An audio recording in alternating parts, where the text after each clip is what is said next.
Night here, bringing you a very special video. Remember a year or two back when Your Movie Sucks started that trend of childhood trauma videos? Well, tonight I'll be sharing all the things that terrified me, and I was just a wee little baby child, or at least the things I can remember. So sit back, turn off the lights, and prepare to laugh at what little wuss I was for videos like this where we're gonna twinkle in someone's eye.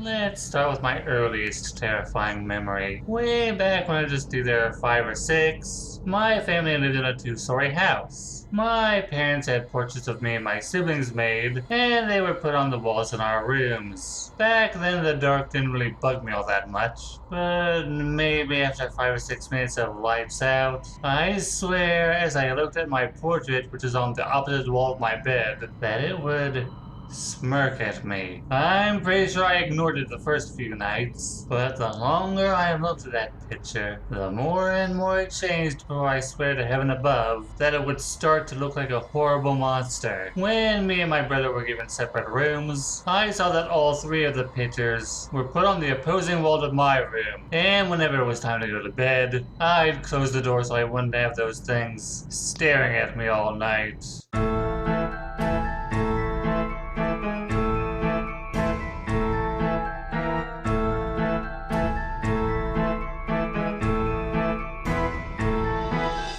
So, like I said last year in another Halloween video, I was pretty much terrified of vampires when I was little. Thanks to one particular episode of Are You Afraid of the Dark, I was convinced that there was a vampire outside my bedroom every single night, just peering at me through the window. And in order to avoid being bitten, I would sleep with the covers tucked all the way up under my chin. Maybe I was hoping that the vampire would just assume I was just ahead and leave me alone, I don't know. We had quite a few storms back when I was little, so one night a particularly loud thunderstorm decided to hang over our house for like maybe an hour or a half hour. It was so loud that pretty much everyone woke up, including my sister who started to cry. While Mom was taking care of her, I, for whatever reason, decided to sneak out of the room I was sharing with my brother at the time. The front hall had these 2 big windows on either side of the door, so I could see nearly everything that was going on outside. And let me tell you, this was the first big downpour I can remember ever seeing. Just when a big boom of thunder clapped overhead, someone put their hand on my shoulder and made me jump. And when I turned around, for a split second,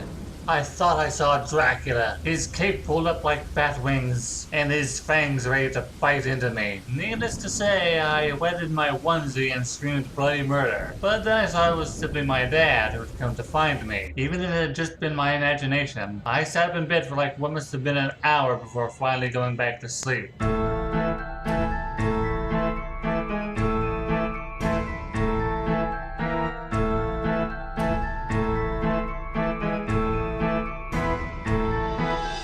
The second time we had a thunderstorm over our house, I was apparently the only one woken up by it. And again, I snuck out of bed for whatever reason I could justify. I went all the way down to our old kids' room, probably to get some of my favorite toys at the time. Now, this room had big glass doors that led to the backyard, but thankfully they were always locked from the inside so no one outside could come in. For whatever reason, I just stood in the kids' room for a while, staring out of those glass doors and watching the rain come down. But then I started to see something come out of the darkness, and the longer I looked, the more that I saw it was a girl with white hair, a white dress, and white skin. A ghost, basically, or what my little kid brain decided she was. For a while, we both just stood there, staring at each other, until a bolt of lightning lit up the sky. It lit up the entire backyard behind her, and she made the most terrifying face I had ever seen at that point in my life. Her mouth spread out into a huge shark-like grin, and her eyes became huge black voids, with a tiny red dot in the middle. I screamed and ran all the way to my parents' room and woke up Dad to tell him what I had seen. However, when he shined his flashlight out into the darkness, he didn't find anyone. That pretty much put a stop to me trying to have nighttime adventures. I really didn't want to risk running with that girl again and discover if she'd just been my imagination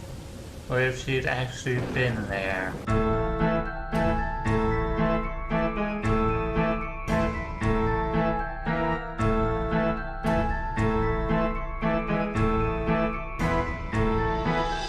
So, how many of you remember those old Look Who's Talking movies? Yeah, apparently, back in the 1990s, there was this string of movies where actors would be given the task of talking over scenes of little kids playing around doing normal little kid things. Now, the movie in particular I want to talk about is Look Who's Talking 2. And in that movie, the little kid named Mikey is going through some potty training. In one particular scene, Mikey has a dream that he encounters Mr. Toilet Head, a sentient, fanged toilet that demands his pee-pee. Yeah, this character was terrifying. I think we can all agree on that, right? There were one or two nights where the first thing that would come to my head would be this monster, and whenever I encountered this horrific thing in my dreams, I would wake up screaming like Mikey did in the movie. The second time I remember having a particularly bad dream, it was a rather weird one. Remember those cartoons that have weird musical numbers? Yeah, that's basically what this was. I can't remember all of it, but I do remember the part that scared me. After Darkwing Duck and Bugs Bunny dropped down to a pile of ice cream, a rather unsettling rap started to play, and out of a spiraling background, this creepy bunny would just kind of come towards me. And during this whole thing, the bunny would just repeatedly chant, "To be a prince," in the most unsettling manner I can imagine. When I woke up, I forget what time it was, I ran straight to my parents' room and hid under the covers between them. But even then, when I tried going to sleep, the bunny was there, emerging from the darkness, and still singing.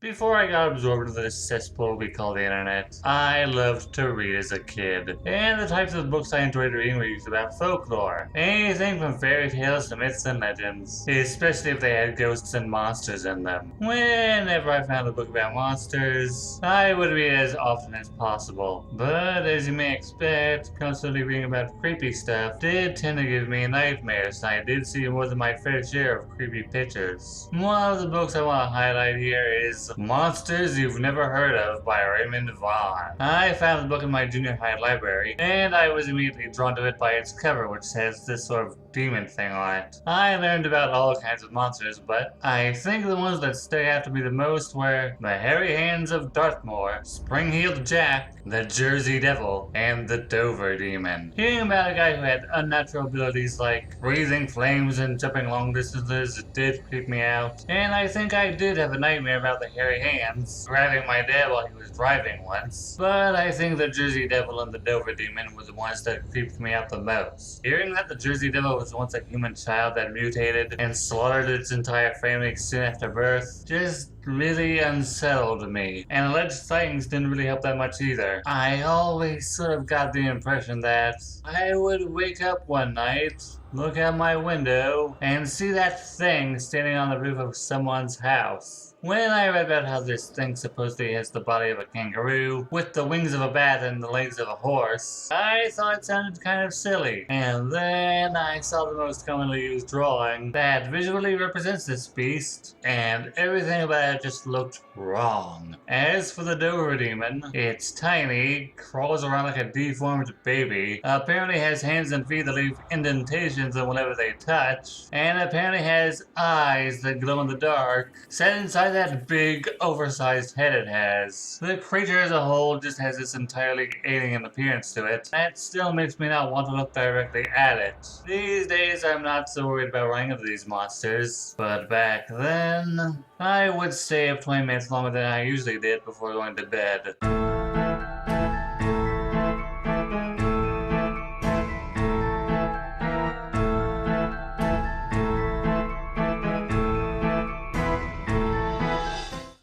ready for me to embarrass myself.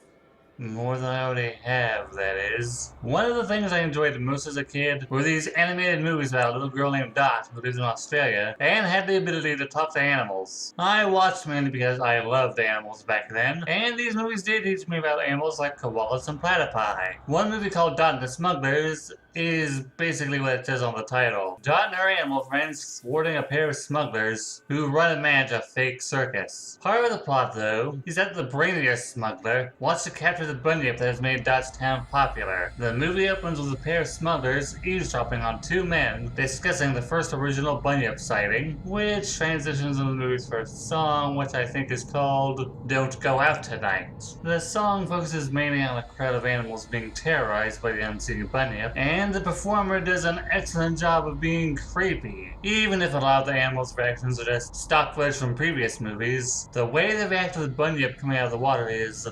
unsettling. It kind of doesn't help that the end of the song implies at least two koalas get eaten by the monster. The rest of the movie is lighthearted, innocent fun, but this song is just a complete tone shift from what comes before and after.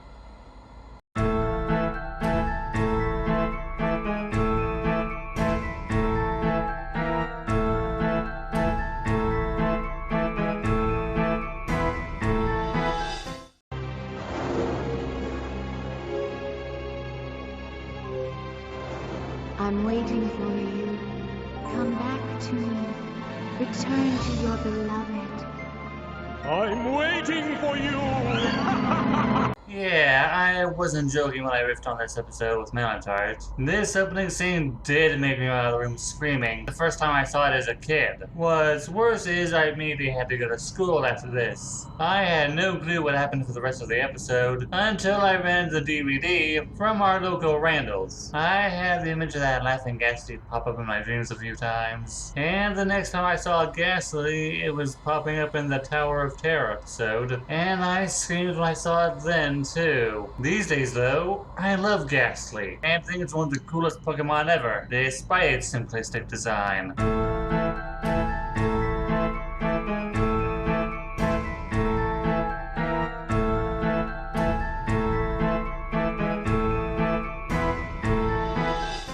I loved the Muppets growing up, and I still love them. I watched almost all the movies, watched most of the shows and specials, I follow them on social media, and of course I watched the Muppet Show as a kid. While I didn't watch every single episode, I signed up for seasons 1 through 5 when they aired on Nick Jr. and Nickelodeon. Towards the end of the first season, the Muppet Show had the Crown Prince of Terror, Vincent Price, as a guest star, and the episode with Vincent Price is among my favorite episodes of the season. This was basically the show's first themed episode, and in honor of the guest star, the theme was all things creepy. While I loved the episode when I first saw it, I won't deny that there were things in the episode that made me rather uncomfortable. The first example being the opening number, where a big monster gobbles up a clearly terrified little creature and sings, "I've got you under my skin." In the first backstage scene, the creature comes off stage so we see that he's clearly alive, but also deeply disturbed to the rest of the episode. Later on, there's a discussion panel with Kermit, Vincent, a chef who is said to be the greatest cook in the world, and a huge purple monster named Gorgon Heap. And to the surprise of no one, Gorgon basically gobbles up everything in sight, including the other guests, like the chef, and then turning his eyes on Kermit. When Kermit begs Vincent for help, Vincent just laughs and seasons the frog before Gorgon pounces, and that's basically the end of the panel. Now in the next scene we see that Kermit somehow managed to escape and is hiding instead on Waldorf's balcony, but for a minute there, you'd really think that Kermit really was gone for good, and that would be incredibly upsetting to a child audience. Well, there's the things that freaked me out when I was little. There are probably more, but some of these memories come to me easier than others.